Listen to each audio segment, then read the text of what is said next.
The world beneath our feet. 5 recent archaeological sensations. Archaeology is more than just the study of the past. Rarely, an ordinary workday abruptly stops, transforming history right before our eyes. Every year, beneath layers of earth, water, and stone, researchers uncover artifacts that force us to take a fresh look at civilizations we thought we already understood. These are not legends or conjectures, but official discoveries verified by scientists, museums, and state institutions. Today, we will peer into the deepest tombs, descend beneath the streets of modern metropolises, and witness what has been hidden for centuries at the bottom of sunken settlements. From the personal bodyguard of a Roman emperor to a mysterious Mayan city swallowed by a volcanic lake, here are 5 recent archaeological discoveries that have already changed the scientific understanding of our past. A window into Tenochtitlan, Aztec life beneath Mexico City. Mexico, spring 2022.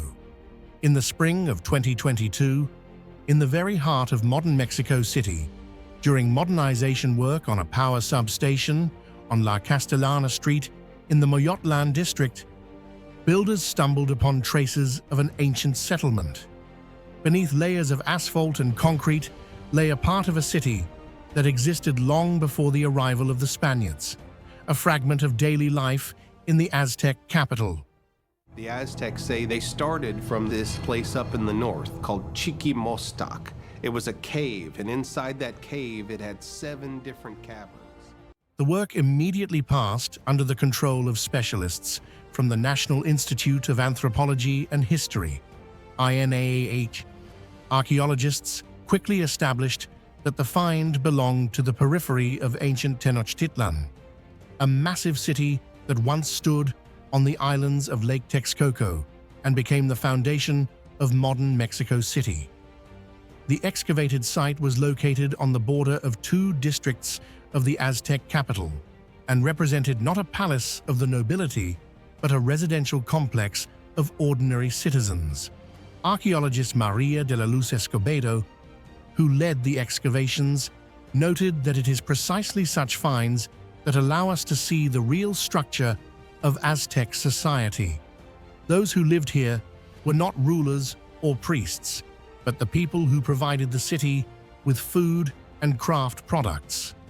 Research showed that the settlement had a distinct agricultural character and played an important role in supplying the capital. Dating placed the buildings in the late post-classic period, between 1200 and 1519 AD, the final centuries of the Aztec Empire's existence. Beneath the adobe floors of the houses, archaeologists discovered stone agricultural tools, items for tilling the earth, as well as ritual vessels with food remains. These offerings pointed to the belief that the soul of the deceased required nourishment in the afterlife. Among the finds were also items of daily craft, tools for salt making and spinning. All this spoke of a complex and stable economy integrated into the life of a massive city. This area was not a temporary camp, but a full-fledged residential quarter with a clearly organized lifestyle. The condition of the walls drew particular attention from researchers. The Spanish conquest did not completely destroy them. As INA director Diego Prieto Hernandez later explained, the upper parts of the structures were adapted as early as the 16th century during the colonial period. The indigenous population continued to live in these houses, rebuilding them to meet the new conditions and requirements of the Spanish administration. This architectural symbiosis became a rare testament to how Aztec Tenochtitlan gradually transformed into a colonial city and then into modern Mexico City. At the level of stone, clay, and household items, archaeologists were able to trace the painful but continuous transition from one civilization to another. The discovery made it possible to clarify the boundaries of the ancient city and served as a reminder that beneath the streets of the megacity, the traces of millions of people whose daily lives became the foundation of Central American history are still hidden. The Ghost Fleet of Lake Michigan. USA, Spring 2022. In the spring of 2022, something strange happened over the waters of Lake Michigan. This area was just notorious to eating ships and big storms. Pilots of small planes and boat crews began reporting that beneath them, at unusual depths, dark silhouettes were clearly visible. They did not move. They did not change. They simply lay on the bottom, numbering in the dozens.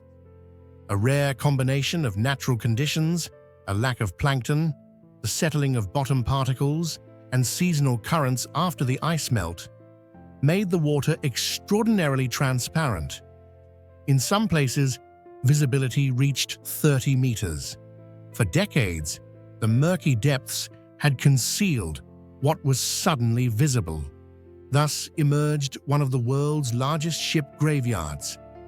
Lake Michigan has long been considered one of North America's most dangerous inland bodies of water. In the 19th and early 20th centuries, accurate weather forecasts did not exist, and sudden storms could rise in minutes. Hundreds of vessels never reached the shore. In the spring of 2022, some of them seemed to return from the past. One of the first to become visible was the hull of the brigantine James McBride. This 37-meter vessel sank in 1857 after a storm and is considered the first ship to make a voyage from the Atlantic to Chicago. Today, its hull lies at a depth of only a few meters in the Manitou Passage area, and on days of exceptional water clarity, it can be seen even from the air. A bit further away lies the two-masted schooner Sunrise, which went to the bottom in 1917. It was carrying coal and could not withstand the blow of the elements. The hull is almost completely preserved, as if the ship simply stopped and froze before reaching the shore. But the most mysterious find was the vessel Rising Sun, belonging to the House of David religious commune from Benton Harbor. In that same year, 1917, the ship, loaded with food for the sect's members, was caught in a snowstorm and smashed against coastal reefs. Legend holds that the community's cult items and personal artifacts, never recovered from the bottom, were on board. When archaeologists gained the opportunity to study these vessels without diving, it became clear how unique the situation was. As Wayne Lusardi, the lead maritime archaeologist for the state of Michigan, noted, the water's transparency allowed for the examination not only of the hull outlines, but also of the nature of the damage and, in some cases, elements of the cargo.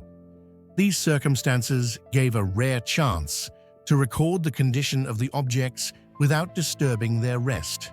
However, this growing interest also raised concerns. Following publications in the press, including the New York Times, authorities reminded the public that all these vessels are protected by law. They are public property and are the military or commercial burials of their time. Filming them is allowed, but any touch or attempt to raise objects from the bottom is considered a crime. Representatives of the Underwater Archaeology Association emphasized the evidence is not just wood and metal. These sites bear witness to human tragedies, including crew losses, navigational errors, and the unstoppable power of the elements. From above, these ships look almost unreal. Dark, massive silhouettes lie against the backdrop of bright turquoise water, like frozen shadows of the past. Modern boats pass over them in seconds, while for these vessels, the journey ended forevermore more than 100 years ago. The Ghost Fleet of Lake Michigan became a reminder that even in the most well-studied places, history can suddenly manifest if only the water becomes clear. The Sohag Papyrus, Instructions for the Afterlife Court. Egypt, January 2023. In January 2023, Egyptian archaeologists reported a find in the area of the city of Sohag, located in Upper Egypt. The excavation took place on the grounds of an ancient necropolis, which was in use during the New Kingdom period and beyond. The region is not among the country's most famous archaeological centers. However, for centuries, priests, scribes, and representatives of the local administration were buried here. During the clearing of one of the burials, a wooden sarcophagus was discovered. Inside was a papyrus scroll, more than 9 meters long, rolled up and placed next to the mummy. Primary analysis showed that the text belongs to one of the versions of the so-called Book of the Dead. The dating of the papyrus is approximately the 13th to 11th centuries BC. This is not a single canonical text, but an individual compilation of funerary formulas created for a specific deceased person. Such scrolls were ordered in advance and reflected both the religious beliefs of the era and the social status of the owner.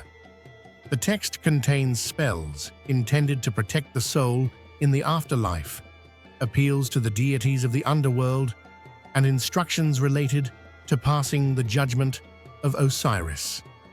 Particular attention is paid to the weighing of the heart scene, a key moment of the posthumous judgment in Egyptian religious tradition. Experts deemed the papyrus's preservation exceptional. The dry climate of the region allowed for the preservation of both the hieroglyphic text and the color illustrations.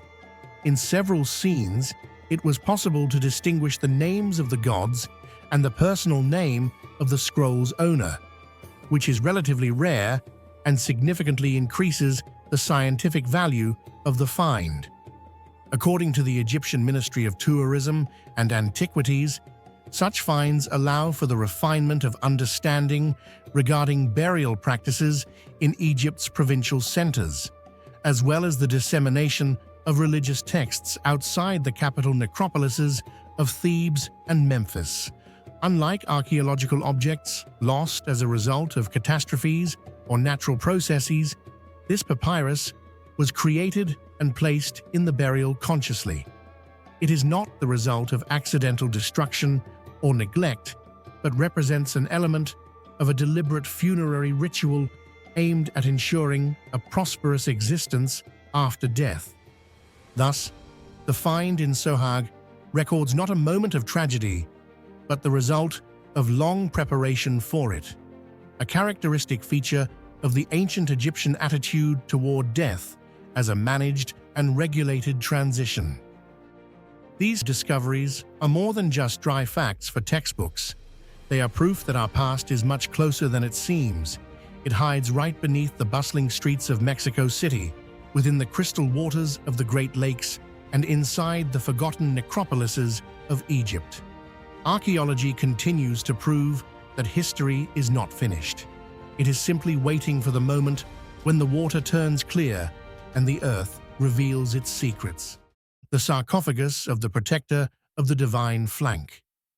In Turkey, in May 2022, in the city of Izmit, the site of ancient Nicomedia, routine sewage pipe installation was underway. At a depth of several meters, an excavator bucket struck a massive stone slab. From that moment on, the construction site transformed into an archaeological site of global significance. When specialists cleared the find, it became evident that they were looking at the untouched sarcophagus of a high-ranking officer, a man who stood in the immediate vicinity of the Roman Empire's center of power. The Imperial Guard was considered the most elite military unit. These men did more than just participate in military campaigns. They guarded the Caesars, accompanied them in daily life, and frequently emerged as key figures in conspiracies and regime changes. The fate of emperors and entire dynasties often depended on their loyalty. The inscription on the sarcophagus reveals the name of the deceased, Dianpo, along with his title, Protector Divini Lateris, which translates as Protector of the Divine Flank. In the Roman context, the word divine referred directly to the emperor, who was revered as a demigod during his lifetime. The Protectores Domestici, a narrow corps of personal adjutants and guardsmen literally within the ruler's reach, held this title. To be a protector of the flank meant being among the few whom the emperor trusted with his life. This find is extremely significant. This is only the 8th known sarcophagus of a person of this rank in the world. Similar burials were previously found in Rome itself, as well as in modern-day Serbia and Croatia, regions where the military headquarters of the late empire were located. For Turkey, the discovery is the first such case. Even more striking was the condition of the find. Most guardsmen's burials were looted in antiquity due to the wealth and status of the deceased. The sarcophagus in Izmit remained untouched. Inside, archaeologists discovered the officer's bones, his skeleton, and funerary inventory, an extremely rare time capsule. The inscription also reveals a personal side to this story.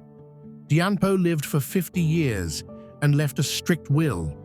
No one else had the right to be buried there except his son Severus or his wife. Research confirmed that the guardsman's wish was fulfilled, and his family's peace remained undisturbed for nearly 2,000 years.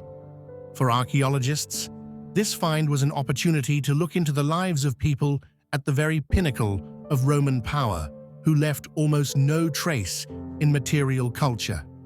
This sarcophagus speaks not only of status and title, but also of the fears, loyalty, and private lives of those who stood beside the emperor during history's most dangerous moments. Valeria's marble altar, a tragedy 2 meters deep. Italy, May 2022.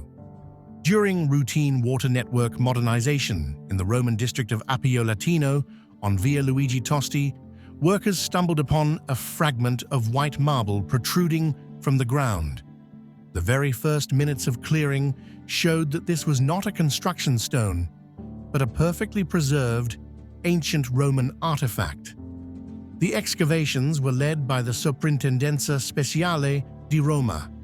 Archaeologists unearthed an altar from the 2nd century AD, located at a depth of more than 2 meters below the modern road level, in an area adjacent to the ancient Via Latina. The Roman aristocracy surrounded this road, which led south from Rome in antiquity, with tombs, mausoleums, and country villas. Archaeologist Daniela Porro noted that the object found is a funerary altar, an ara, made of high-quality Lunense marble, quarried in the area of modern Carrara. The surface of the altar was decorated with finely executed reliefs, birds pecking at fruit from overturned baskets, and garlands symbolizing the abundance, rebirth, and peace that, according to Roman beliefs, should surround the soul of the deceased in the afterlife. The epitaph on the front of the altar read, Valeria P. F. Liter Vixit Annis Tredecim Mensibus Septem. The inscription reported that Valeria Laeta died at the age of only 13 years and 7 months. The discovery quickly attracted the attention of the Italian press, including La Repubblica and Corriere della Sera. Archaeologist Angelica Ferri, who took part in the work, noted that for 19 centuries, the altar had been neither damaged nor stolen, despite the dense development of this area of Rome. According to her, the burial itself was likely destroyed during the construction of modern buildings in the early 20th century. But the altar survived as a silent witness to parental grief. The absence of Valeria's ashes near the altar did not surprise specialists. In Rome, funerary monuments were often moved, reused, or separated from the burials themselves. Far more important was the very fact of finding such an exquisite monument in an ordinary city block. It allowed scientists to more accurately delineate the boundaries of ancient necropolises along the Latin Way and better understand the social status of families living in the area nearly 2,000 years ago. The story of Valeria's marble altar serves as a reminder that archaeology speaks not only of powerful emperors and victories, but also of personal tragedies hidden beneath the layers of a modern city. Which of these discoveries amazed you the most? Do you think there could be ancient civilizations lurking right beneath your home? Share your thoughts in the comments, give us a like, and subscribe to the channel so you don't miss the next chapters of our shared history.